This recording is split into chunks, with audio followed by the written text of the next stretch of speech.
If you're tired of hearing the same old basic mindset and motivational fluff talk, you've come to the right show. Welcome to Project Me with Tiffany Carter, the podcast, where we dish on everything from managing that crazy brain of yours to manifesting abundance to my straightforward, actionable steps that will make you major money online. Now, I'm not your typical multimillionaire entrepreneur. It takes a small village to keep my anxiety and depression in check. I'm inherently disorganized with an intense obsession with office supplies. Your girl here is a digital marketing content expert who's generated over $200 million in sales. I promise by tuning in twice a week, you will get a much needed refreshing dose of truth, clarity, and cash-making advice. Now let's get to it. What up, my people, my posse, my fellow crazies? I'm your host, Tiffany Carter, and I'm going to be spilling some serious tea for you guys. So I recently hired a new attorney specifically to go after people who are copying my content and using my intellectual property and profiting off it. And I know you've probably felt like you've been copied before or have had someone copy you. And you may have had someone say to you, well, imitation is the biggest form of flattery, or it's not, don't think about those people. Don't waste time on them. I get that if it's like maybe in your own personal life to a certain extent. But if you're really treating your business like a business and not some hobby, then what would a multi-billion-dollar business do? What would the multi-million-dollar business CEO version of you do? I had to remind myself of this because I was getting more and more annoyed, and the bigger and bigger my reach has grown, the more this is happening, which is understandable. And instead of complaining about it any further, I went, wait a second.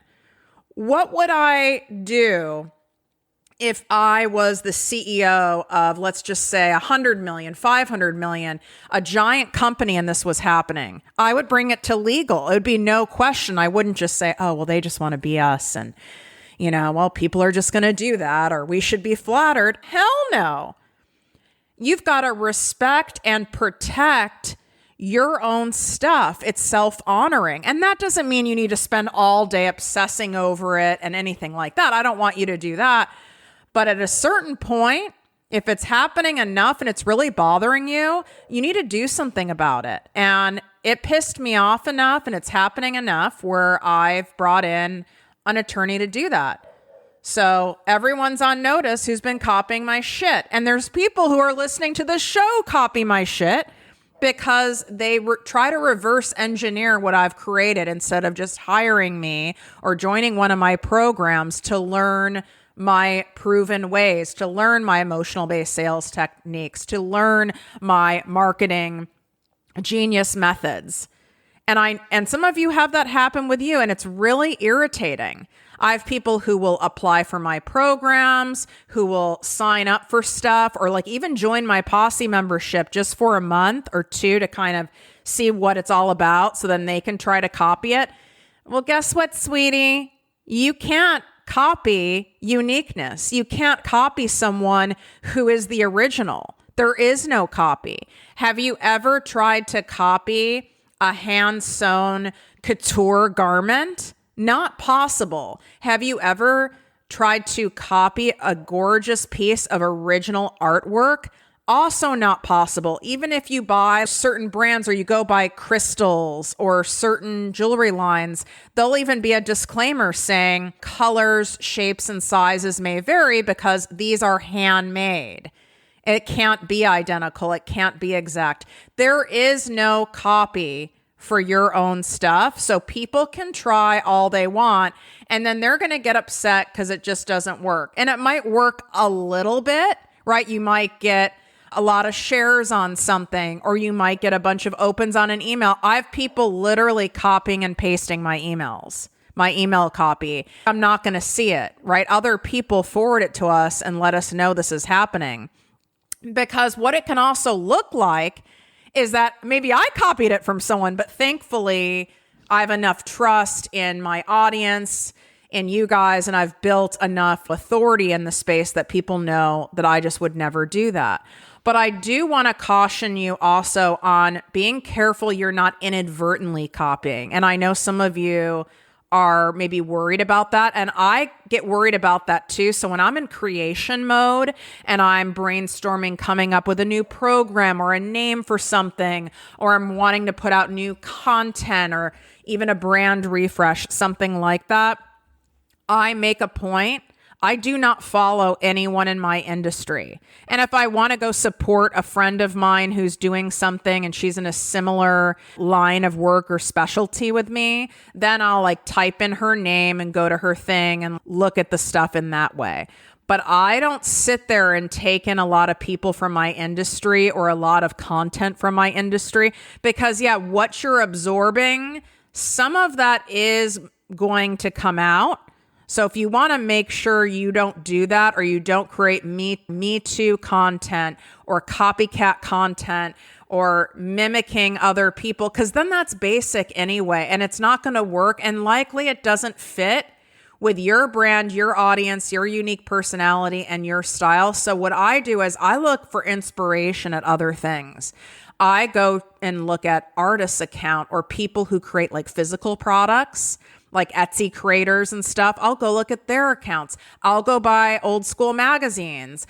I'll go to a craft store. I'll eavesdrop on conversations at a cafe. So I want to challenge you to look at other places to get creative ideas, brainstorming, things like that, because that'll make you stand out more. So what most of these fashion houses do, in fact, all of them do, when they want new ideas, they send their creative team to go to different random markets throughout the world, different countries, even pottery stores, just looking at different patterns and textiles and what are trends that are going on in Eastern Europe, and how can we combine that Eastern European kind of trend with a trend that we're seeing in Brazil. And you start mixing and matching and blending different colors together, you're going to get a unique color. That's why there's 5 gazillion shades of white.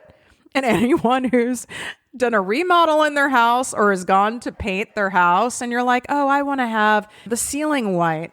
And they're looking at you like, okay, like which number white? I'm like, which number?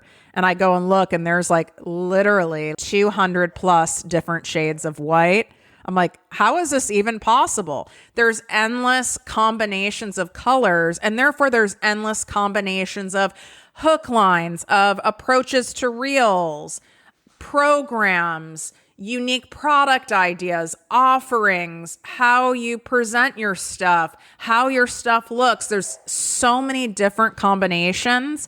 And if you want to stand out and you want to get people's attention, you've got to be different. So I wanted to start out with that. Now, not everyone has millions like you, she wrote. All you do is talk about money. What about all the people who can't afford to pay you? Do you ever care about them? This part she wrote in all caps, by the way. When you continue to grow in your business and your public presence has expanded to millions of people worldwide, like this podcast and brand, you're going to trigger people. And it's impossible to help millions of people without upsetting 1% to 2% of them. It's impossible to help hundreds or even dozens of people without upsetting 1% to 2% of them.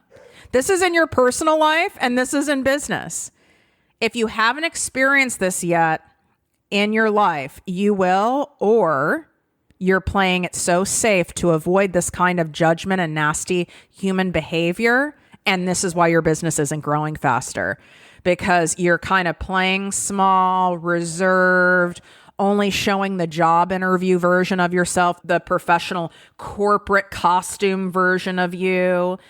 You're kind of, you have this veil over yourself because you don't want to get rejected. You don't want to trigger. You don't want to push people, because when you have evidence in your childhood, in your adult life, that when you push people, when you speak your mind, when you speak your truth, when you show up truly as you, that you've been rejected or you've been made fun of or you've been abandoned or you've been put down. So why in the hell would you want to put yourself on public display and have that happen with potentially millions of people in the world seeing it? I get it. It's scary. That's why when I first came on 4.5 years ago to create the podcast and the personal or in the private business coaching brand, I was newscaster Tiff. First of all, I thought I had to be that way to have you guys respect me and want to pay me and trust me. There was that element of it, but really the deeper stuff was that I thought that I was going to cause too much havoc in my life, push back, ruffle feathers, piss people off, upset people, trigger people, all the things, if I showed up 100% as me and all varieties of me. But if you're not willing to do that, you're stifling your business, you're stunting your own business, and now you're really wasting your time and all of your effort. You really are. You can't do half measures and expect to get full measure results. You can't go half and you can't be half vulnerable and expect to have a beautiful, intimate, and vulnerable relationship, whether it's with a friend or a lover. You can't do half effort on getting back in shape and expect that you're going to be looking poppin' by Christmas. Ain't gonna happen. You can wish it to happen. It's not gonna happen. You can't do half measures and want your business to take off so you can quit your corporate job, so you can go on all the trips you want to go on and not just have to save for one trip a year and be able to have those options and be able to have that freedom level cash and be able to do what you want, when you want, and how you want it. Half measures are not going to get you there. And you know who you are, who are doing half measures and toe dipping. You know who you are. And it's not that money's not hard to make. It's just not. Money is not hard to make. Your ego might tell you that to keep you playing small and in resistance, but it's not. It isn't hard work. This isn't going to be energy sucking. This isn't self-sacrificing. This isn't time consuming unless you keep taking these half measures and try to figure it out on your own, trying to play cheap with your business, copying, reverse engineering other people's stuff, doing all that crap. Making money is easy if you believe it is and if you allow it to be. And if you want me to show you the way, I'm here as long as you're humble and willing to give full measure energy to it. Because without you giving the full measure energy and being humble and willing to trust the process, I'm not going to be able to do my part and get you there. And I therefore don't want you as a client right now, respectfully, because you're not going to get the results. And I want you to get the results because A, I want you to succeed and have this, and B, I want some good testimonials, okay? My fall applications for my exclusive 2-month private business coaching program are closing soon. This is the last time I'm taking any private clients for the rest of the year. I only take a maximum of 6 private clients at a time, so these spots fill up quickly. And just to make sure it's clear, I coach both brand new entrepreneurs making between $0 and $10K a month, and then established entrepreneurs wanting to scale to multiple 6 figures and millionaire status. It's the same application, but I have 2 separate 2-month private coaching programs depending on where you're at in your business, because it is a very different strategy to get you to about the low 6 figures, 0 to the low 6 figures, but you want to go to high 6 figures and millions. Now there's a higher level strategy that's required. So we create a customized client acquisition system to get clients coming in to you who are eager to buy. We develop and execute profitable content strategy for your business so you know exactly when to post, what to post in video and written form for people to want to buy from you. We package or repackage your offer so people are excited to sign up instead of giving you a bunch of money and time excuses. And there's so much more. So swipe up. The application link is there in the show notes if you're feeling called and you're ready to stop this half measure actions that you've been taking and go into that full measure energy. So this is happening this year. So you know that you're rounding out this year in full measure energy for your business, which is only going to attract full measure cash. And you're stepping into 2023 already hitting that bag and getting that coin. You're not playing catch up for yourself, because catch up doesn't get you any cash, okay? Unless you invented catch up, it's not going to get you there. All right. So my longtime coordinator is in charge of my emails. I am not allowed to be in charge of them. They suck my time and my energy, and I'm an email hoarder. Like I really am. I've like probably 112,000. I don't even let her delete them. She just organizes them. 99% of the ones we get are beautiful, abundant, loving, and filled with heartbreaking, incredible stories of survival. Then 1% of the emails and DMs are filled with people's self-hate, self-judgment, and anger about their own lives projected onto me and sometimes my team, which is really fun. I read all of them, though, with the same energy, and it's out of compassion. Now, that doesn't mean it doesn't upset me sometimes. It doesn't sting sometimes. It doesn't piss me off sometimes. But I always come back to compassion, because you'll never be able to please everyone in business or your personal life.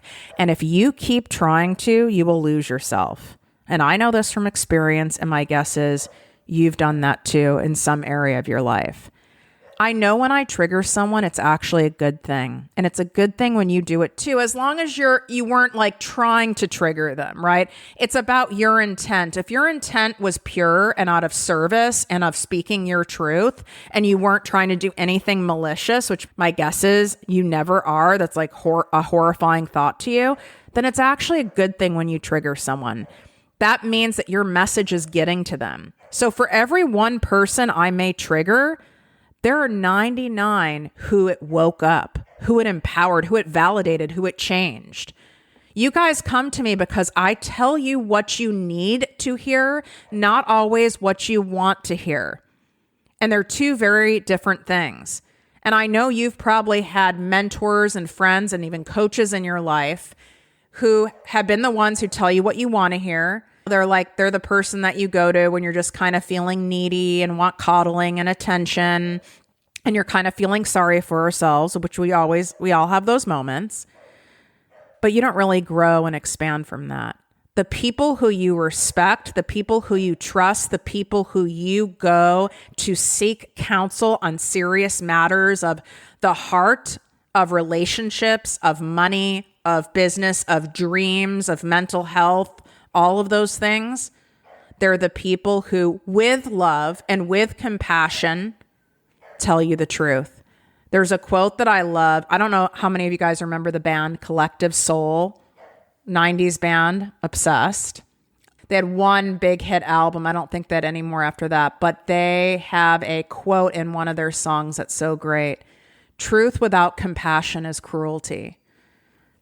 So as long as you're coming from a place of compassion and someone doesn't like it and it's your truth, that's their problem, not yours. None of us, no matter how experienced of a coach, a counselor, a doctor, a healer, an empath, an intuitive, will be able to help someone who is dead set on it not working. Some people will buy the business program, hire the nutritionist, sign up for an inner child healing retreat. Wanting the desired outcome, are in complete and total resistance to making it work. They become almost like a defiant child. I bought this and it's not working. I'm not getting this. You're doing this. No one is talking to me at this retreat. I feel left out. I want to come home. They're stomping. It's that inner child. They're in like a self-contained kind of like purgatory. Right? They want it and they take some action, but then their own fear, their own self-preservation kicks in.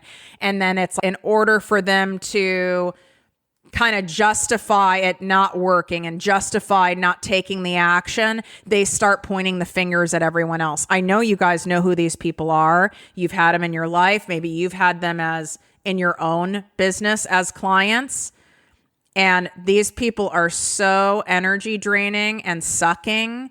And you can't help anyone who is dead set on it not working. And why are people dead set on something not working? Because they don't want to have to do any of the required work to get there. They don't want to feel uncomfortable. They don't want to stretch outside of their comfort zone. They don't want to be vulnerable. They don't want to put themselves on the line. They don't want to risk rejection. They don't want to risk looking stupid. They don't want to open a Pandora's box of exploring childhood shit. And they're attached to their story that's giving them a payoff. Their story of nothing works for me. These people are full of shit. It takes so much to do this. I'm not meant to do this. They get something out of that. And what are they getting out of it? Some kind of excuse for them to not do the damn thing, and it's not your problem.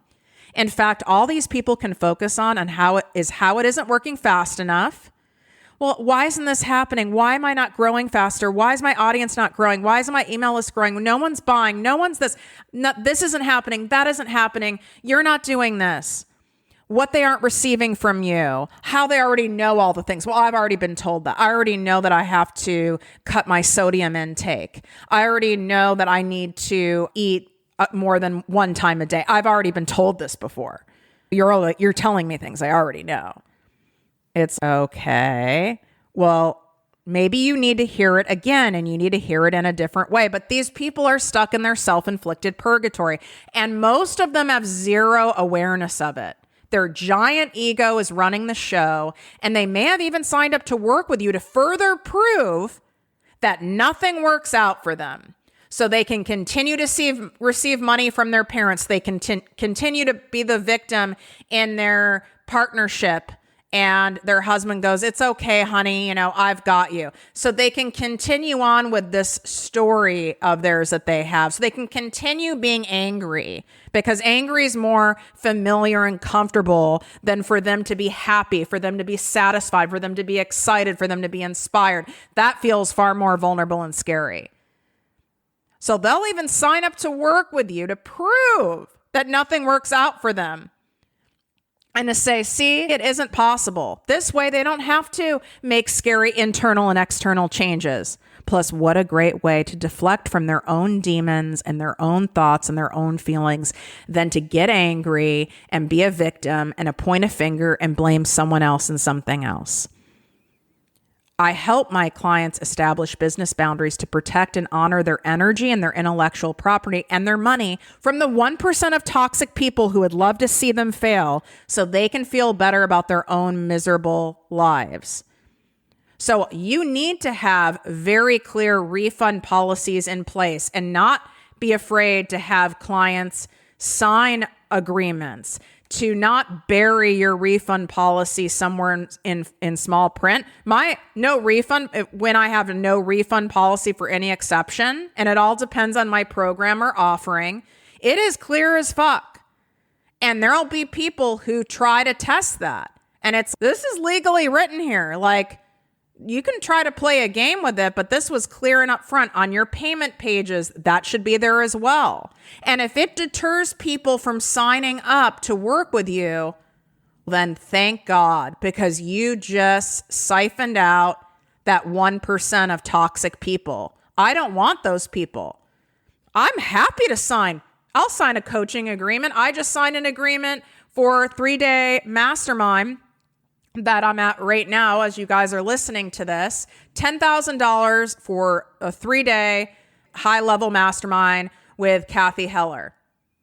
Happily sign an agreement. No refunds. There shouldn't be. There's a maximum of 19 spots. If I tried to get a refund, she could have sold that spot to someone else. And she's running a goddamn business.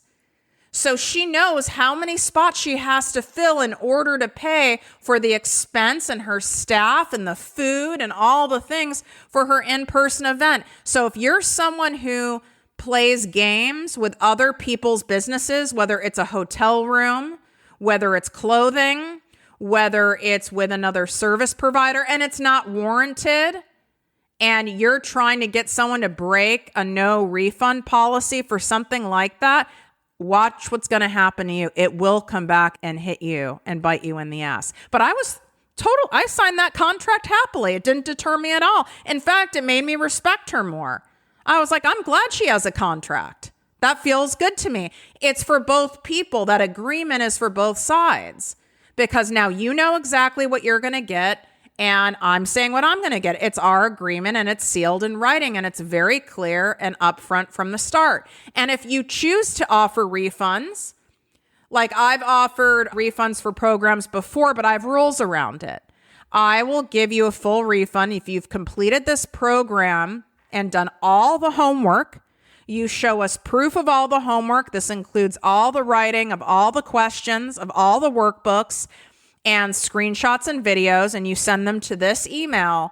And if you absolutely got nothing out of it and no growth and made no money and it didn't do anything to move the needle in your business, then I will give you 100% refund. I've done things like that. But don't lower your prices because someone's trying to negotiate with you. Another thing I've had happen, not so much anymore, is early on in starting ProjectME, because my other business is dealing with major corporations, right? I'm dealing with medical groups, pharmaceutical companies, wellness companies, and also like physician groups, and doing digital marketing and branding for them. It's very different than dealing with maybe like a small business or a solopreneur, because they're very used to all the contracts and agreements, and there's a understood level of respect. So I was blown away because I had never had this happen, where I used to offer these 90-minute strategy sessions, and obviously you had to pay for them. And then if I felt someone would be a great fit for my 2-month private coaching program, I would let them know that at the end of the session. And so then they would want to join that. And I remember I had 2 people ask me, well, can you deduct this 90-minute session from the first month of your 2-month coaching? I was like, no. Why would I do that? I just gave you my intellectual property, my strategy, my time, my energy, and my wisdom. Why would I do that? I just thought I would ask. I didn't mean to offend you. I go, you didn't offend me. I've just never, that seems strange to me, and it's not what I would advise or teach you to do. So sometimes people are just asking. Maybe a parent taught them to haggle. Maybe they're from a certain country or a certain area where that's very typical, or a certain industry where that's typical. That is, would you be haggling for a Chanel bag and you think that would fly? Do you think that you could go to a landlord and be like, hey, you know what? And it's my 4th month of rent. I don't know if I could pay it this month. I lost my job, or things are a little tight right now. How about I give you half? No one cares. It doesn't work like that. No one owes you anything, and it doesn't matter. If someone tries to get you to lower your prices, you need to stick with it. If you are not honoring what you are charging, now you're dishonoring all your years of experience, all your years of studying, all your years of education, all your years of working on your craft or your thing, or if you're a creative, all your years of your creative energy, your creative process, all of the focus and time that you have to put into your work or creating your product, or all the things that go into it. And then you're going to end up attracting more of those people. This goes for your personal life too. You don't have enough boundaries in your personal life, you're going to attract more soul-sucking people. You don't have enough boundaries in your business, you're going to attract soul-sucking people. And guess what? There's still 1% of people who are going to try anyway, no matter if your boundaries are like perfection. It's just going to happen. But I wanted you to hear the real deal behind the scenes, how that looks, and what to do to protect yourself.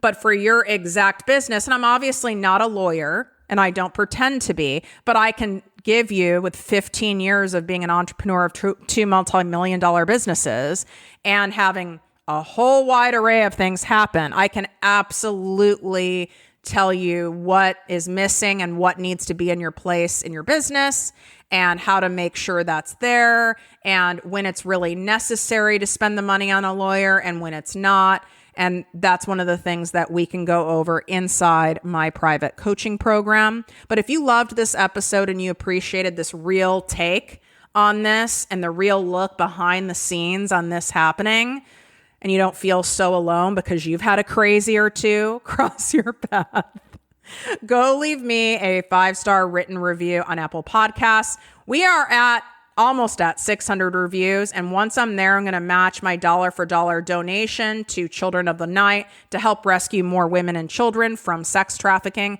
So $2,500.